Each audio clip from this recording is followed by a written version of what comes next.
it's important to look for allies in unlikely places. And too often we assume that people on the other side have monolithic views, when in reality some of them may share our beliefs in sticking to the rules, observing norms. None of this will be easy. Building up these habits and practices that so often we've lost, learning to trust each other again, that's a generational project. Former President Barack Obama, in his first public remarks since the election, called for the country to find common ground. Obama's proposed path forward comes as members of his own party are also considering their future ahead of the incoming Republican trifecta in Washington. And that effort appears to be taking shape as a changing of the guard. Today, New York Congresswoman Alexandria Ocasio-Cortez announced her bid to become the ranking Democrat on the House Oversight Committee, one of the most visible positions in Congress. The 35-year-old is running against 74-year-old Congressman Jerry Connolly of Virginia. And the role they are vying for opened up earlier this week when Congressman Jamie Raskin threw his hat in the ring for the top Democratic spot on the powerful Judiciary Committee, a post that 77-year-old Congressman Jerry Nadler has held since 2019. Joining me now is Congressman Jamie Raskin, Democrat of Maryland. He is currently the ranking member on the House Oversight Committee. Congressman Raskin, it's great to have you. Straight to the source of what exactly is happening, Democrats in your caucus. First of all, what's happening here? It feels like, and correct me if I'm wrong, there is maybe a new generation that is rising through the ranks of House leadership. Well, generational politics is obviously always present in Congress and in the country, but I think what's really happening is that the Democrats feel that we are in the fight of our lives and we want to deploy and redeploy people to different positions to get ready for the fight to defend our democracy, our freedom, and our Constitution. And I think that's really what's going on right now. Is everybody on board with this sort of changing of the guard, if you will? I know that Leader Hakeem Jeffries says only the caucus is working its will and we're doing it in a cordial fashion. Now, I will say I know that's supposed to be a non-position, but not doing anything about, changing leadership roles is a position in and of itself. Yeah, well, I think it's true that it's cordial, but it's democratic with a small d. That is, it's all based on conversation and dialogue. I've had hundreds of conversations with my colleagues about how best to arrange ourselves for the coming fight. I mean, you've probably noticed, Alex, that there is a Republican trifecta right now. The margin in the House is razor thin, the thinnest it's been in like a century, but they still have a tiny majority, and we need to figure out the best strategies to either pull over moderate Republicans in districts that Biden won or Harris won, to side with us on issues like gun safety and women's right to choose. And we certainly need to be messaging a lot more effectively to America about what it is we're standing for and what we're fighting for. And so that means we need to be messaging more effectively to your audience and then even beyond the MSNBC audience to the rest of America and some people who are watching Fox News right now. Can I ask, because the news today is that Alexandria Ocasio-Cortez is throwing her hat in the ring for the ranking seat on the Democratic, top Democratic seat on the Oversight Committee. Do you think she would be a good choice? I think she'd be an excellent choice. I think that, our colleague from Virginia, Jerry Connolly, would be an excellent choice, and they offer different strengths. Different visions, but they've worked closely together, and we've all worked closely together as a team. AOC, of course, has been my vice-ranking member, so she's very familiar with my style.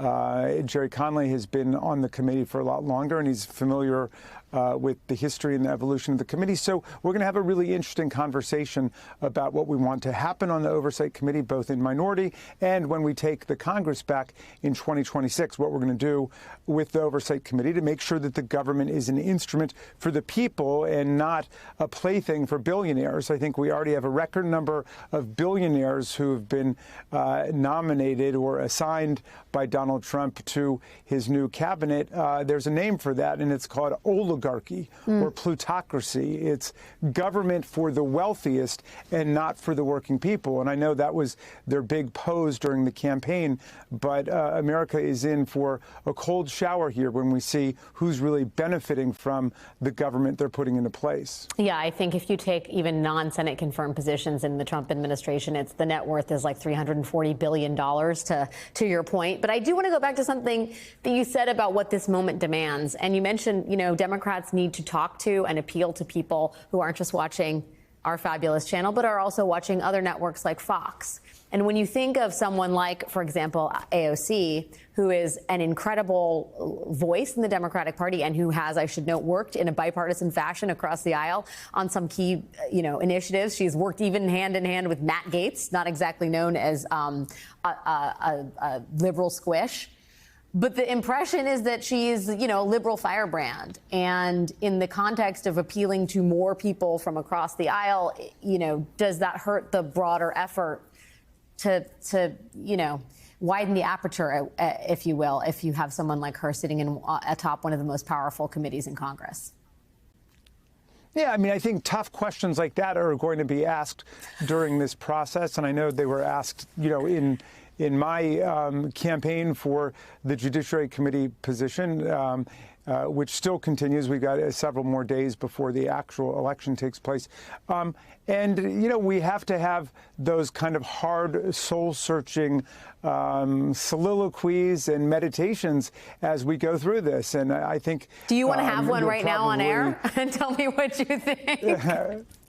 Well, the AOC who's in her third term as a representative is very different from the AOC who first entered. Inevitably, you become like that when you're a member of Congress and you've got to deal with right-wing Republicans and conservative Republicans and liberal members of your caucus and conservative members of your caucus and a hierarchy and so on. And I'm sure, Jerry Conley, our other candidate, is very changed candidate from when he first began on the Oversight Committee. And he's somebody who was in a swing district and is now in a very blue district. So these things change. But I do think that the times call upon us to be able to figure out how to expand the Democratic Party and to make us really the party of democracy, because after all, that's what we are. The GOP does not even claim to be standing for democracy anymore.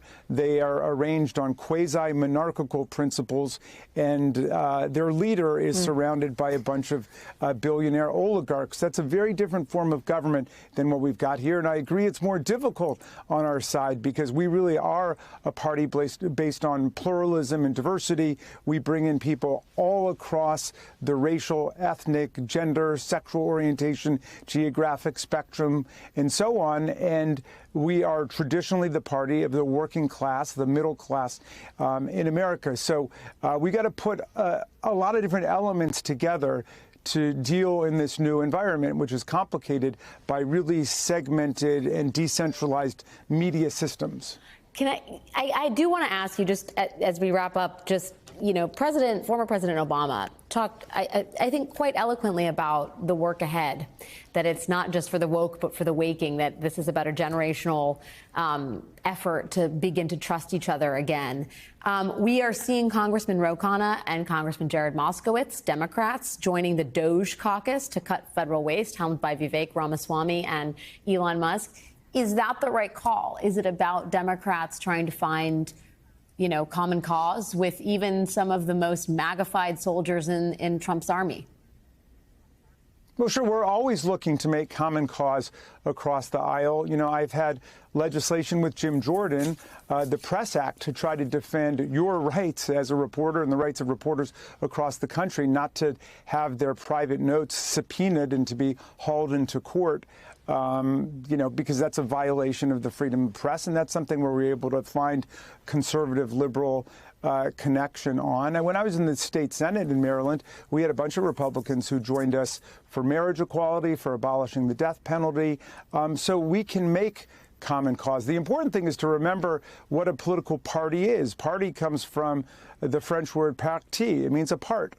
Like, our party is just part of the whole. Once we get elected, we have to try to represent the whole. We represent everybody. And people say, well, that's romantic, that's idealistic. But in fact, I think the vast majority of politicians do it all the time. If you come to my district office out in beautiful Rockville, Maryland, we will serve you if you've got a problem with Social Security, Medicare, Medicaid, PPP loans, Department of Education, whatever it is, and we never ask you what your political party is. That is, we go to serve everybody who lives in the 8th District of Maryland, and I think most representatives think like that. I wish that the Republican senators in the second impeachment trial had thought that way. They were supposed to render an impartial verdict, which means nonpartisan, but it ended up being pretty partisan in the end. It was a 57 to 43 vote, the most bipartisan verdict we ever had in a presidential impeachment trial. And still, we were not able to get to that dispassionate, objective